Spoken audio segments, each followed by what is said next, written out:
केंद्र सरकार ने पीएफआई पर बैन लगा दिया है, लेकिन इसके पहले जो एटीएस, एनआईए और महाराष्ट्र पुलिस ने बड़ी कार्रवाई की वो ये कि पीएफआई का एक तरह से कमर तोड़ दिया गया।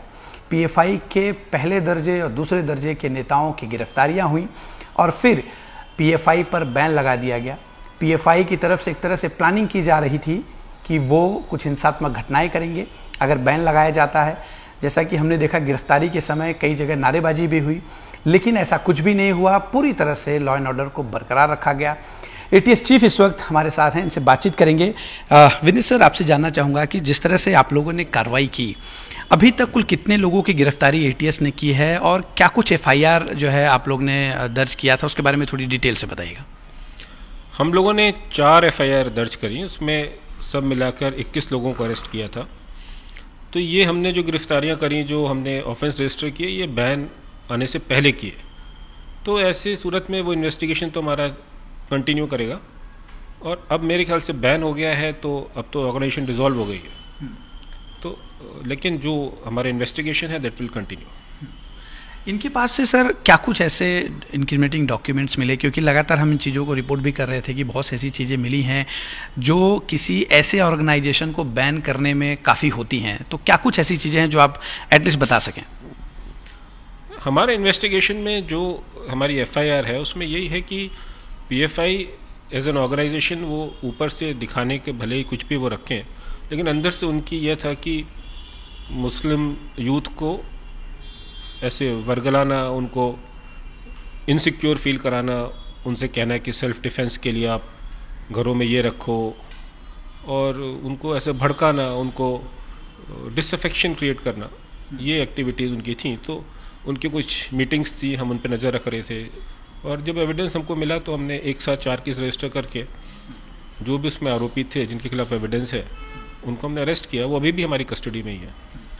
एनआईए आपके साथ लगातार आपकी टीम के साथ कोऑर्डिनेशन में रही और केंद्र सरकार भी इस चीज़ को मॉनिटर कर रही थी। पूरे देश में एक साथ ही जो है पीएफआई के ठिकानों पर छापेमारी की गई। ये सब कुछ वेल कोऑर्डिनेटेड रहा सर? बिल्कुल, आपने देखा वेल कोऑर्डिनेटेड एक्शन था। एक चीज़ समझना चाहेंगे सर कि सिमी जो संगठन है था जिस पर बैन लग चुका, लेकिन सिमी के ही कई ऐसे लोग थे, सिंपैथाइजर, जो बाद में पीएफआई में शामिल हो गए।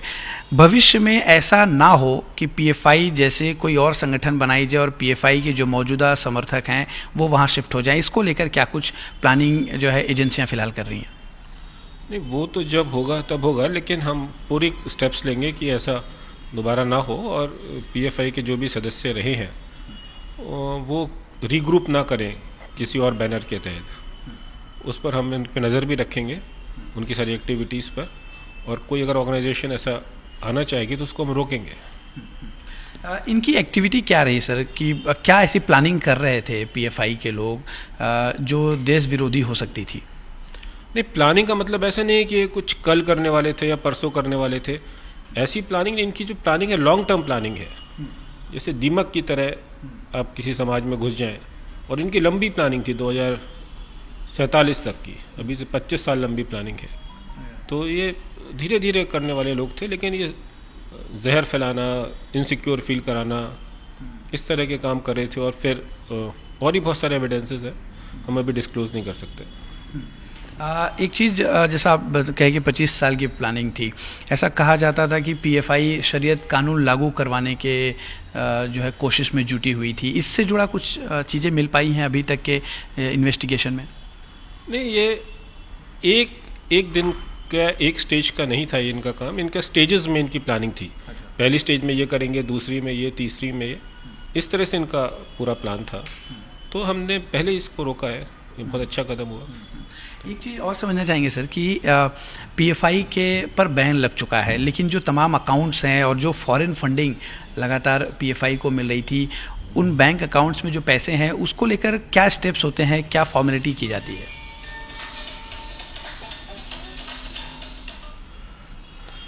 देखिए, लॉ में जो सेंट्रल गवर्नमेंट ने बैन किया है, तो नोटिफिकेशन में उन्होंने एक नोटिफिकेशन निकाला है बैन करने का, दूसरा नोटिफिकेशन उन्होंने निकाला है कि जो पावर्स हैं सेक्शन 7 और सेक्शन 8 की, वो उन्होंने स्टेट गवर्नमेंट को डेलीगेट कर दिए।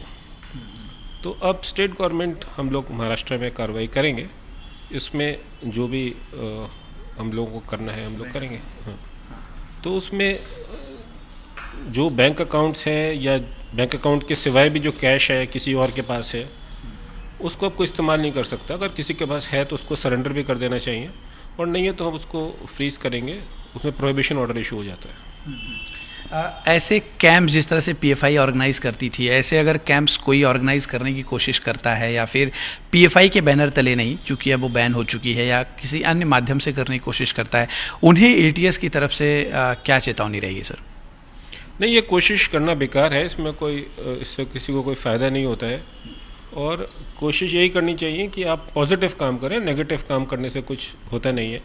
आप ये सोचें कि किसी की नज़र नहीं है आपके ऊपर, आप चोरी छुपे कुछ भी करते रहें, तो ऐसा नहीं होता है। आप कैंप में क्या बताते हैं, क्या सिखाते हैं, सब पर हमारी नज़र है। Thank you. एक चीज़ आखिरी सवाल सर, कि इनका मोडस क्या था, कैसे ये लोग इस पूरी तरह से लोगों को भड़काने का काम करते थे, मुस्लिम युवकों को भटकाने का भी काम करते थे? ये ऊपर तो ऐसे दिखाते थे कि ये हमारी एक सोशल ऑर्गेनाइजेशन है, हम सोसाइटी के लिए कर रहे हैं, मुस्लिम समाज के लिए कर रहे हैं, लेकिन जब वो ग्रुप हो जाते थे तो फिर उनको दूसरे तरीके से बातें समझाई जाती थी। ये बताना जा रहा है कि अत्याचार हो रहा है, आप सुरक्षित नहीं हैं, आपको स्टेप्स उठाने चाहिए, और उनको ट्रेनिंग देना, उनको और बताना कि हम मदद ले रहे हैं, हम ऐसा करेंगे, हम वैसा करेंगे, जो भी उनके प्लान्स थे वो धीरे धीरे डिस्क्लोज करते थे उनको, और उनमें से जो लोग उनको नज़र आते थे उनको फिर आगे के पोजीशंस देते थे। भड़काऊ वीडियोस वगैरह भी दिखाने का काम किया जाता था? भड़काऊ वीडियोस हैं, पावर पॉइंट प्रेजेंटेशंस हैं, लेक्चर्स हैं, डेटा को तोड़ मरोड़ के दिखाना, ये सब करना, और फिर उनको मोटिवेट करना कि ऐसा करो वैसा करो। तो ये इस बैन को कितना अहम मानती है एटीएस सर? ये बैन बहुत इम्पोर्टेंट है, और मुझे लगता है कि इसके बाद हम लोग ये पूरे जितने भी बचे हैं इनके जो लोग हैं वो सब हम उन पर पूरी नज़र रखेंगे। इस बार ऐसा हुआ है कि हमने पहले ही कार्रवाई कर दी तो लोग अंडरग्राउंड नहीं हो पाए, नहीं तो नॉर्मली बैन होते ही लोग अंडरग्राउंड हो जाते हैं, लेकिन अंडरग्राउंड होने से पहले कार्रवाई हो गई, बाद में बैन हुआ, ये एक अच्छा स्टेप हुआ। पीएफआई पर सर्जिकल स्ट्राइक हुई आप लोग की? ये तो पूरे नेशन के कोऑर्डिनेटेड इफेक्ट था, हमने तो अपना जो छोटा सा रोल था महाराष्ट्र में वो प्ले किया। आने कुछ दिन में और गिरफ्तारियों की संभावना सर? हमारे इन्वेस्टिगेशन में जो गिरफ्तारियां होंगी वो होंगी, बाकी हम अभी तो बैन ही हो चुकी ऑर्गेनाइजेशन, तो लेकिन जो ऑफेंस पुराने रजिस्टर्ड है उसमें कुछ एविडेंस आएगा तो हम अरेस्ट करेंगे। बहुत बहुत शुक्रिया सर बातचीत के लिए। विनीत अग्रवाल जी हैं जिनका मानना है कि ये बहुत बड़ा स्टेप था सरकार की तरफ से, कोऑर्डिनेटेड एफर्ट था, चाहे वो एनआईए हो, चाहे महाराष्ट्र पुलिस हो, चाहे एटीएस हो, सभी ने बखूबी अपने काम को अंजाम दिया और पीएफआई पर बैन लगा दिया गया है।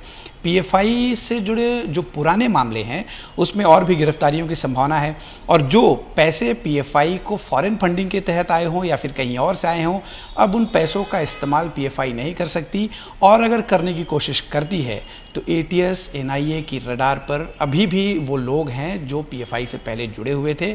ऐसे में एटीएस की तरफ से चेतावनी है कि वो ऐसी गलती करने की कोशिश बिल्कुल ना करें। कैमरा पर्सन अनिल के साथ अश्विन पांडे, जी मीडिया, मुंबई। मराठ्यांची तळपती तलवार म्हणजे